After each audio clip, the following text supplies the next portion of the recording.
Good morning. Thanks for reading the Bible with me. We are looking at Luke 13, 31 to 35, I think. I'm reading it in the New International Version. At that time, Pharisees came to Jesus and said to him, "Leave this place and go somewhere else. Herod wants to kill you." He replied, "Go tell that fox I will drive out demons and heal people today and tomorrow, and on the third day I will reach my goal.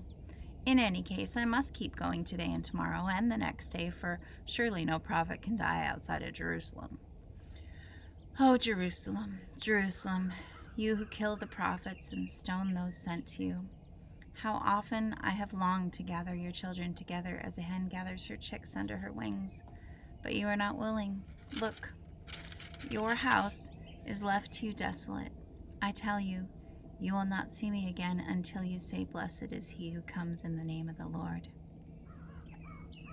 Were some of the Pharisees trying to protect Jesus, or at least prevent him from being murdered by Herod? Maybe. Maybe they were just trying to get Jesus out of their town because they didn't want more conflict with Rome. Maybe they were tired of him making them look foolish. I don't know.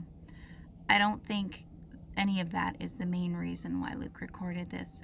I think mostly it serves to set the stage for a monologue that gives us an important glimpse into the heart of Jesus and his state of mind. I see a couple things here that are pretty consistent with everything else Jesus said and did. One, he was a man. Good morning, Freddie. He was a man on a mission. That was my rooster. He knew that his final destination on earth was Jerusalem, and that he was going to be murdered there, just like so many of the prophets who had foretold Jesus coming over the years. He was fully prepared to go there, but he also knew he had work to do before that time came. He was working on his father's schedule, and he knew Herod, posed no threat apart from God's plan. Herod was powerless to touch Jesus until it served God's purpose, so Jesus was entirely unconcerned by him. 2, he truly loved Jerusalem and the children of Israel. Jesus, who was by nature God, loved Israel and longed to protect and bless her.